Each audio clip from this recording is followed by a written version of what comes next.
Todos bem-vindos ao História em 5 Minutos. Eu sou o professor Bruno e hoje vamos ver o tema As Grandes Navegações nos séculos XV e XVI e os seus aspectos científicos, comerciais e culturais. A habilidade do currículo paulista. Comparar as navegações no Atlântico e no Pacífico entre os séculos XV e XVI, especialmente em relação aos avanços científicos, as novas rotas, as relações comerciais e interações culturais até então estabelecidas. Vamos embora? Objetivos da aula: compreender processos históricos e suas rupturas e continuidades, discutir e analisar a expansão comercial europeia através das grandes navegações, analisar as características econômicas e sociais que proporcionaram o desenvolvimento de projetos relacionados às expedições marítimas. Já para abrir nossos trabalhos, a gente vai ter uma questão disparadora aqui. Ao olharmos a imagem abaixo, o que pensamos de imediato? Bom, pessoal, essa imagem ela remete a quê? Né? A ideia do quê? Nós estamos vendo aí uma caravela, né? Uma embarcação antiga, muito usada durante o século XV e XVI. E essa caravela, essa embarcação grandiosa, qual que era a finalidade, o objetivo dela? Vamos pensar um pouquinho. Vocês podem colocar a resposta aí, quem está acompanhando pelo YouTube, nos comentários, ou se você está acompanhando presencialmente, você pode colocar também no seu caderno. Linha do tempo das grandes navegações.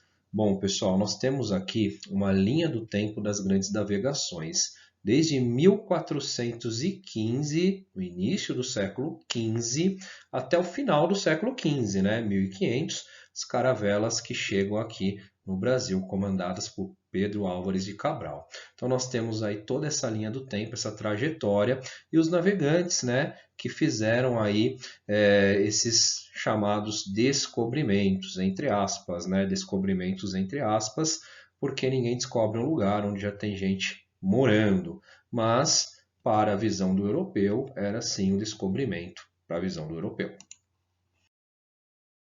Agora sim, nós vamos falar das causas das grandes navegações. Então, as grandes navegações foram eventos tão importantes, são comparadas hoje às missões, né, que a NASA manda para o espaço, para descobrir novos planetas, né, o que está acontecendo lá no universo. O que nós temos aqui, pessoal? Vou tentar mostrar para vocês com o meu laser. Deixa eu pegar o laser aqui. Então, nós temos aqui na Itália, os navegadores italianos, tomando conta dessa região do mar Mediterrâneo. Para passar por aqui, deveria pagar pesados pedágios. Então tinha aqui uma rota, né? Essa rota que ligava até a Índia, né? Chegava aqui, ó, atravessando, chegava nas Índias. Porém, o que nós temos? Nós temos os navegadores portugueses, a princípio, tentando fazer um novo percurso, uma nova rota, contornando aqui a costa africana. Aqui no final do mapa ele deu uma cortadinha, mas ao sul da África, né, o Cabo das Tormentas, né, esse nome não é à toa, para conseguir chegar aqui nas Índias, tá? Então nós temos navegadores portugueses a princípio, depois os espanhóis e bem outros depois, que conseguem fazer esse percurso aqui, né? Esse percurso é importantíssimo para conseguir pegar essas especiarias. Lembrando, as especiarias eram produtos, né, que eram muito valorizados para os europeus. Quais são esses produtos? Temperos, pimenta do reino, que era muito valorizado, era chamada na época de ouro preto, a pimenta do reino, noz moscada, cravo da Índia. Também tinha os tecidos, né? A seda da China também era muito valorizada, sem contar os metais preciosos. Então, esses navegadores, eles tinham um interesse, né, nesse comércio aí com a Índia. Por isso a importância dessas rotas comerciais. O que foram as grandes navegações? Agora sim vamos tentar definir para vocês entenderem aí.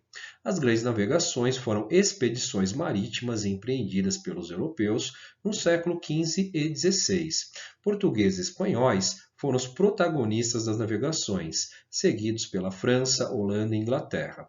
As navegações possuíam um objetivo comercial, principalmente no Oriente, onde os europeus estabeleciam relações comerciais desde 200 anos antes de Cristo. Então nós temos aí uma questão de disputa comercial, tá bom? Pioneirismo português. Navegadores portugueses chegaram à Ilha da Madeira em 1419 e iniciaram sua exploração por volta de 1425. A coroa de Portugal começa o povoamento na região. A Ilha da Madeira se tornou importante para Portugal, pois se tornou um grande ponto que servia às rotas comerciais. Pessoal, só fazendo um adendo aí, tá? Então é importantíssimo os entrepostos comerciais. O que são esses entrepostos? É uma espécie de armazém que facilitava o comércio, né? Então muitas mercadorias ficavam estocadas nesses armazéns para aproveitar as embarcações, né? E também esses armazéns serviam de suprimento para bens de primeira necessidade desses navegadores também. Em 1486, o rei Dom João II encarregou Bartolomeu Dias de uma missão marítima, cujo objetivo era explorar o litoral africano e encontrar uma rota para o caminho das Índias. Bartolomeu Dias alcançou o Cabo das Tormentas, no sul da África. Só um adendo aqui, o Cabo das Tormentas, depois que ele ultrapassou, ficou conhecido como Cabo da Boa Esperança. Só para a gente entender como as palavras são poderosas, né? Então, o que era uma tormenta se tornou o Cabo da Boa Esperança, depois que foi atravessado por Bartolomeu Dias. Vamos avançando. Os portugueses alcançam as Índias. Em 1497, Vasco da Gama embarcou com a missão de alcançar as Índias, contornando o sul africano, conforme as realizações de Bartolomeu Dias, acompanhado de 4 embarcações. Após alcançar Moçambique em 1498, os tripulantes avançaram para as Índias, alcançando Calicut nesse mesmo ano. Então conseguiram o intento, a intenção deles de alcançar as Índias contornando a África, não tendo que passar pelo mar Mediterrâneo e fugindo lá dos pedágios dos genoveses, dos italianos. Pessoal, agora eu vou deixar uma atividadezinha aqui com vocês.